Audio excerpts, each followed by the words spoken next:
around Dodge City and in the territory on west, there's just one way to handle the killers and the spoilers, and that's with a U.S. Marshal and the smell of gun smoke.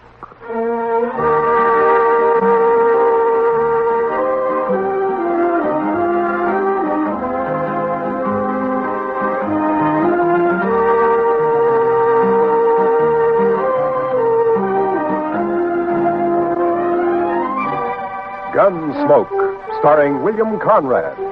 The story of violence that moved west with young America. The story of a man who moved with it. Matt Dillon, United States Marshal.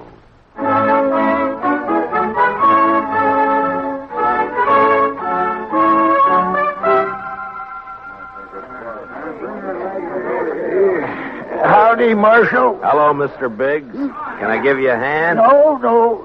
This is the last batch here. Hey, wait till the flies get to these buffalo hides in the morning and be enough vultures overhead to keep the place in shade for a week. Yeah. You'll sure have your hands full by tomorrow night. It looks that way. When these boys turn them hides into cash, they'll bite the corks out of every bottle in town. And some of them look mean enough sober. Yeah. Well, you better bed down and get some sleep, Mr. Biggs. Where are your boys? I don't know. Jeff had some trouble with a dry axle up near Pawnee Rock, and Boaz stopped to help him fix it, but they shouldn't be this long behind me. Well, if I see him, I'll tell him where to find him. You can tell Jeff, but Boaz ain't even going to hear you. Why? What's the matter with him? Oh, he's riding higher than an eagle. You know that white buffalo you've been hearing about? The albino? Mm-hmm. Well, it's just Indian talk. Oh, you think so, huh? Well, if it is, Boaz sure shot himself a mighty scared buffalo. White as borax. That ought to fetch a price. Hey, anybody seen Marshal Dillon? Over here, Chester. You better saddle up, Mr. Dillon. What's the matter, Chester? Indian trouble. 2 men dead and a couple of wagons burned up out there. I found this. A war rattle made out of buffalo toes. Arapaho. Well, they haven't been making any trouble. Well, these did.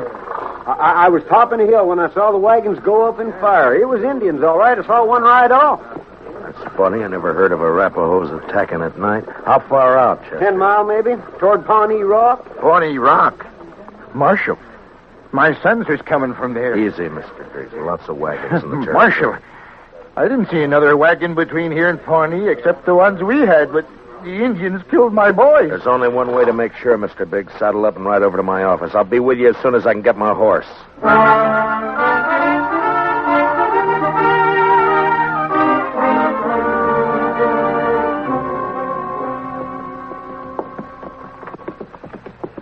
I cut back through those button willows over there when I spotted the wagons being fired. We must be close to it, then. Just over there. Right down yonder. See him? Yeah. I see him. We rode up and dismounted. The last glint of hope in Mr. Biggs' eyes died. His boys were there, all right. And it wasn't nice to see. Kill him. I'll get him, please. I'll murder every redskin in the territory. We got to bring your sons in, Mr. Biggs. You know what the morning's going to be like. You don't want to leave them out here. Now, come on. Hey, look.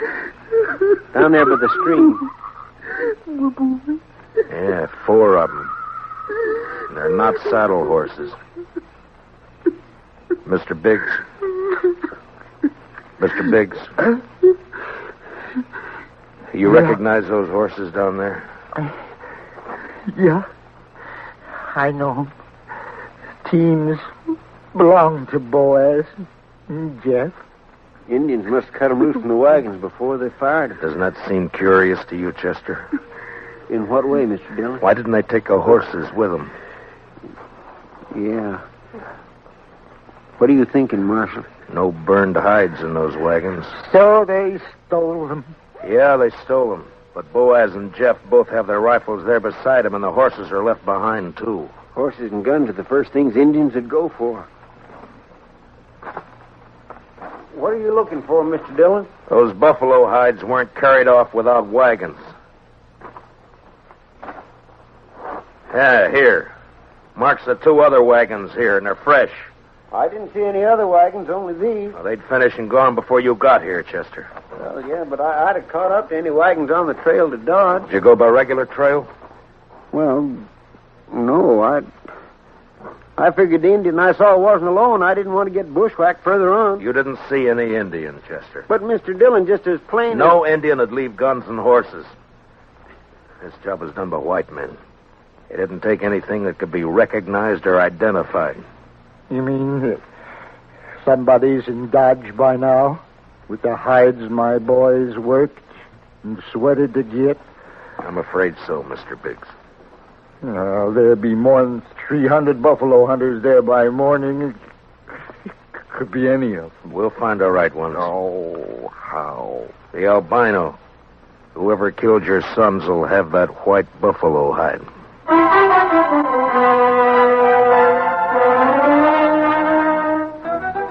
It was almost sunup when we got back to town, and more wagons had jammed the main street lining up for the unloading barns. I rode down the line, looking them over one by one. Howdy, Marshal. Some of the men would take their money, drink it up, and drift away. Few would stay long enough to be buried on Boot Hill. Then suddenly a wagon driver up ahead pulled out a line.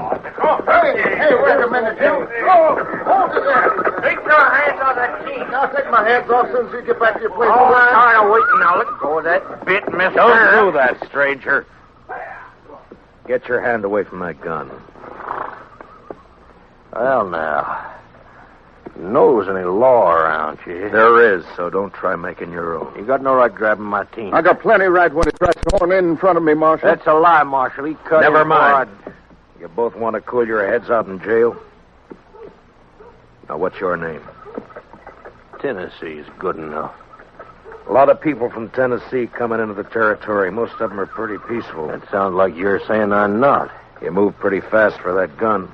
Man can lose his temper. You lost yours 4 times, according to the notches you've carved into that gun butt, but don't try for number 5, not here.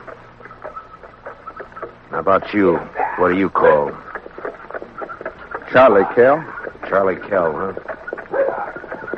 They ever call you Chuck? No, Heard of a Chuck Kell a couple of years back, come from Kentucky. not me. Man I heard about was a gunfighter, so he never wore gloves. See, you don't either. It's pretty rough on the hands. Thanks, Marshal. I'll make sure to take better care of him. Yeah, do that. I'll be around a while, Marshal. Maybe we can have another talk. Anytime. They'd need watching.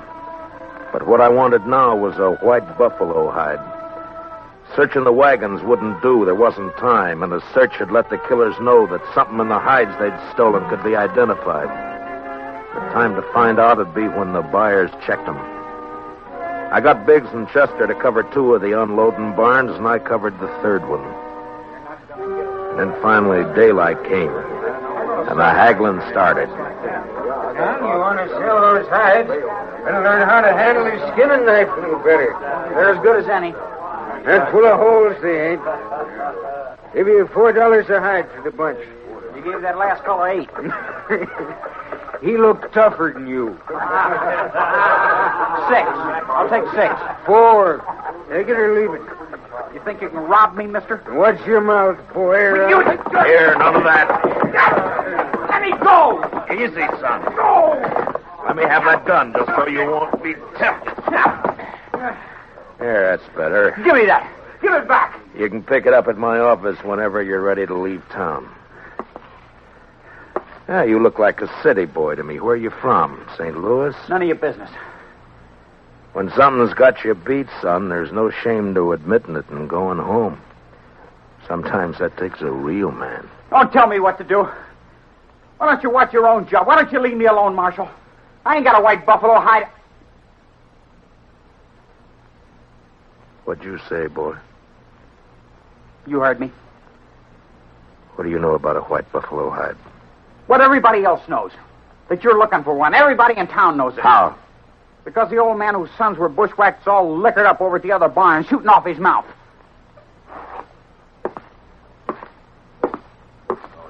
Don't go away mad, Marshal.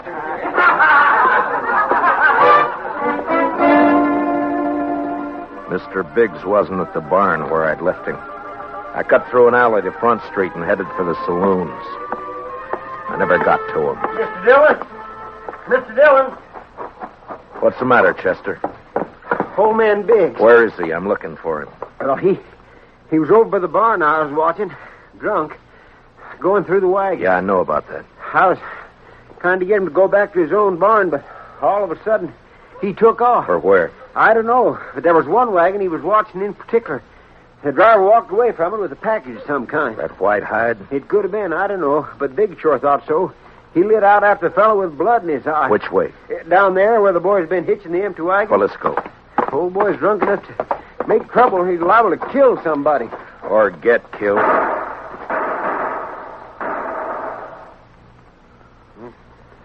Too late, Mr. Dillon. Yeah. It came from there behind that row of wagons. You stay here, Chester. Be careful, Mr. Dillon. When I rounded the corner wagon, Mr. Biggs was sprawled across a wagon tongue, his eyes dead and open, staring at the ground. And standing over him was Tennessee, a smile on his face, and his gun extended to me butt first. Looks like I'm in the mighty trouble, Marshal. He's dead, Tennessee. That's more than a mite. You take my gun for a while. You mean until after you hang? Wasn't figuring to be that serious. Not when a drunk follows me out here and throws down on me. If you're figuring on self-defense, forget it. Look at his gun. It isn't even cocked. What's out of his holster, Marshal? That's enough. Law don't say I have to wait till he kills me. You'll have to make a jury believe that. No, you shouldn't have much trouble doing that, Marshal. What are you doing here, Mr. Kell? Oh, I just happened to follow Tennessee out here. Why? Well, you broke up our little argument in town. Thought I'd get him alone here. See if maybe he was still nursing a grudge he wanted to settle. But the old man beat me to it. Now, Tennessee here ain't exactly a friend of mine, as you know, but I hate to see any man hang when he ain't guilty. Is that your personal verdict, Mr. Kell? That's right, Marshal. The old man threw down on him, and Tennessee had to kill him in self-defense. Chester, Yes, sir, Mr. Dillon? which one of them had the package? This one. This is the fellow the old man was after. All right, Tennessee, where is it? I don't know anything about a package. Look in the wagon, Chester.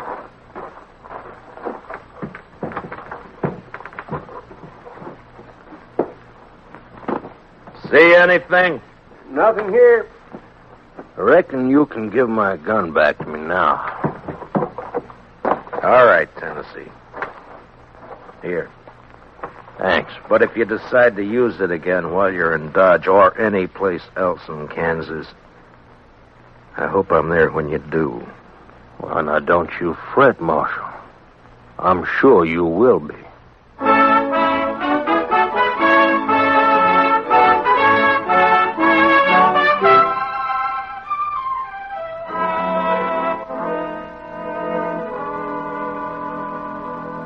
Just before sundown, we buried old man Biggs and his two sons up on Boot Hill. By the time the service was over and I rode down, darkness had fallen, and everything was going full blast. The town was roaring. Seemed like a good man, old Biggs. He was, Chester. So were his boys. Yeah, but there are too many men like Tennessee and Cal coming in, Mr. Dillon. They won't last, Chester. They'll keep coming, but they won't last. They'll take a gun and go against a man, but they won't sweat. They won't take root and build. We still gonna look for that hide? Yeah. Well, just what do you want me to do, Mr. Dillon? Tennessee and Kell will be in town, but their wagons are back there with the other empties.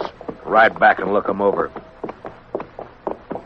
Oh, they might have had somebody carry that package off for them. It might be, but they don't seem like partners, Mr. Dillon. From what I heard, you stopped them from gunfighting. Took more than one man to kill the Biggs boys, and more than one man and more than one wagon to cart the hides in.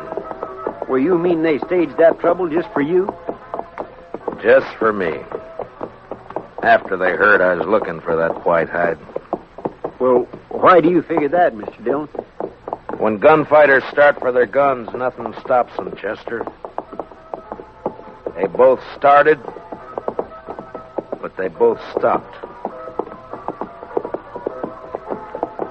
I reckon you better take a look through those wagons. Yes, sir, Mr. Dillon. Where'll I meet you? I'll be checking the saloons.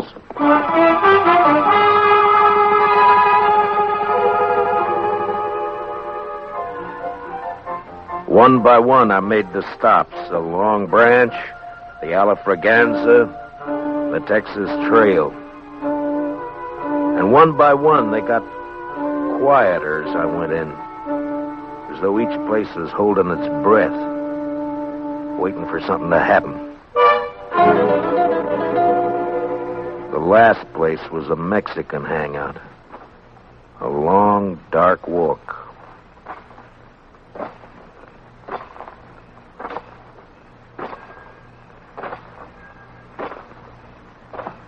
Hello, Marshal. Can't see me, can you, Marshal? No. No, I can't see you, son. Too bad. Because I got another gun. They sell them around here.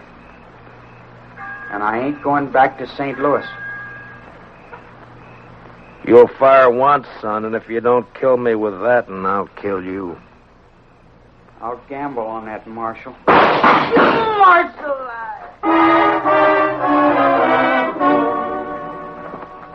He lurched from the shadows into the street, staggered, and fell.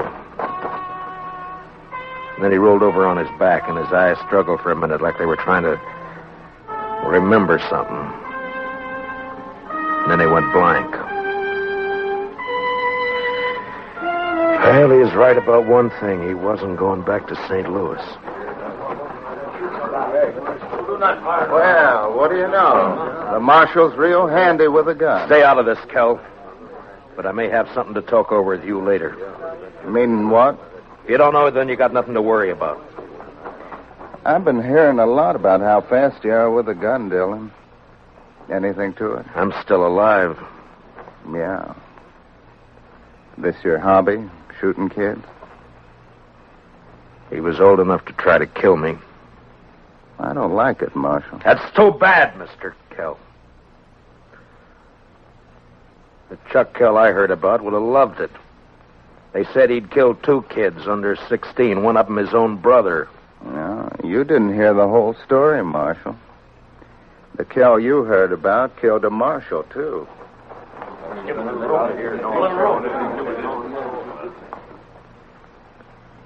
You made the bid, Mr. Kell. And you got a gun. Use it or I'll take it away from you. Come and get it. Anytime. Here it is.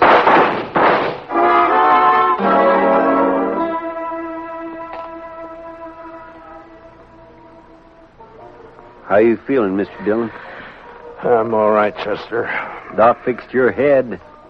Wasn't much he could do for Kell, though. I hit him.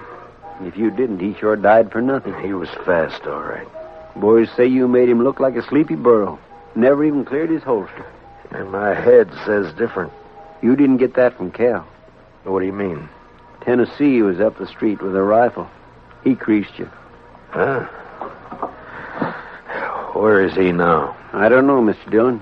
He rode out of town before I could stop him. I was the only one who saw him. I was coming up street to find you. All right. Let's get out of here. Did you find anything in the wagons? No, sir. But I found Tennessee's wife. Wife? That's right, Mr. Dillon. In a small wagon next to his. He's a squaw man. His wife's an Indian girl. Well, let's find her.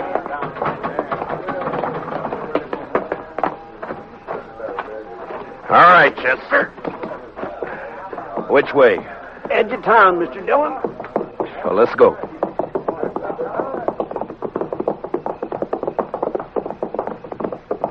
You talked to the wife?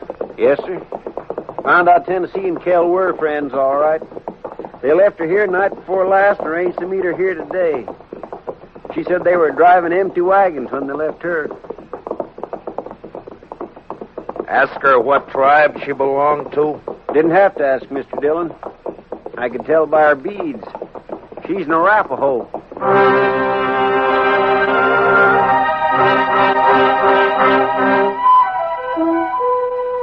She was there, all right. Crouched by the wheel of a wagon.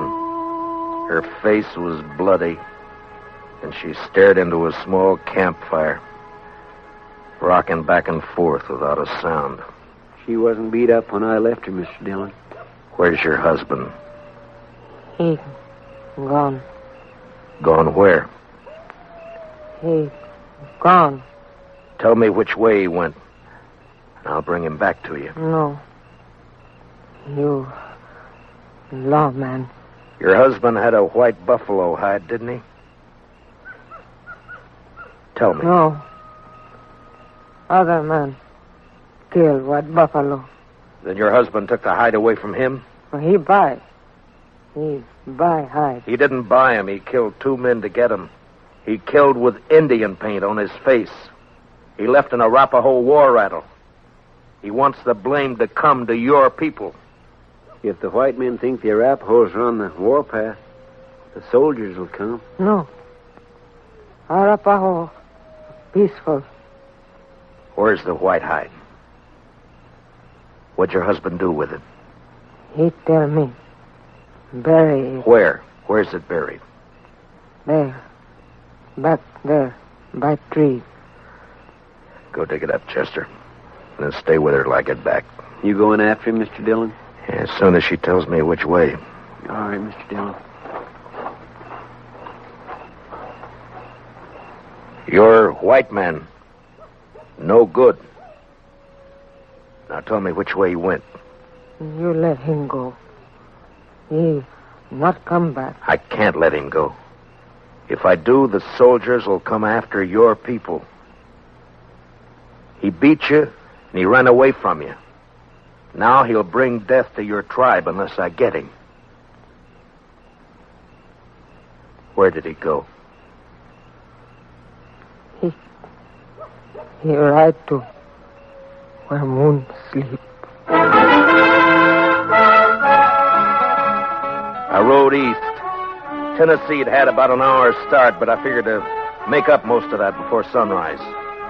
The prairie was open and flat except for an occasional roll, and the Arkansas River would keep him from cutting south. His best bet for a fresh horse would be Kinsley, and I rode hard for it. It was just turning daylight when I rode in.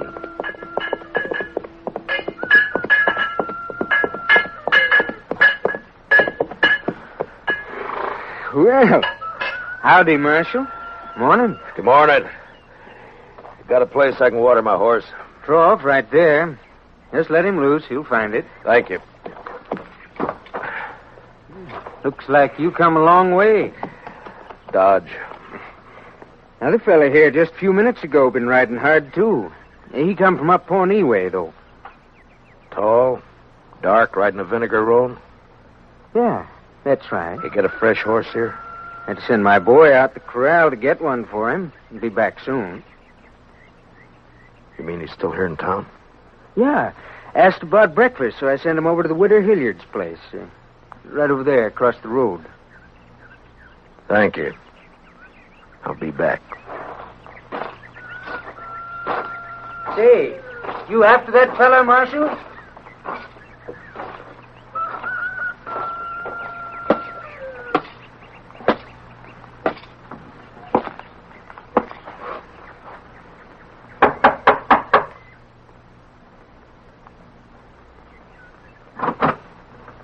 Yes? Understand you're serving breakfast, ma'am. Why, sure thing, Marshal. Dillon! That's right. Give me a clear way out the door, or I'll kill you. Come by me, Tennessee. I'll come shooting. That's all right. But just be sure you get me this time.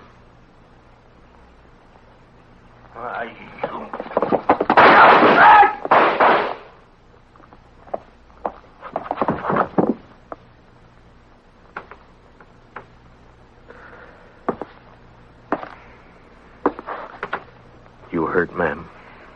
No, I'm all right, Marshal. He looks kind of dead. Yeah. Bad one, huh? Yes'm. Gunfighter. Thief. Killer. What's your name, Marshal? Dillon, ma'am. Matt Dillon. I'm sorry about... Marshal. When my husband brought me out here 15 years ago, Indians burned this place down 3 times. I'm used to killing. You want to carry him out? I'll go fix you that breakfast.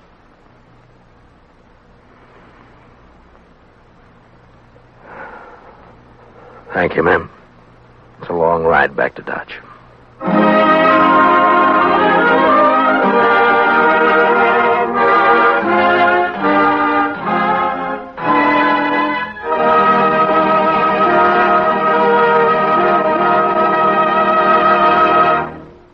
Gunsmoke, transcribed under the direction of Norman MacDonald, stars William Conrad as Matt Dillon, U.S. Marshal. Tonight's story was specially written for Gunsmoke by Joel Murcott, with music composed and conducted by Rex Corey. Featured in tonight's cast were Stan Waxman, John Daner, and Larry Dobkin, with Sam Edwards, Lillian Baeff, Tom Holland, and Mary Lansing. Parley Bayer is Chester.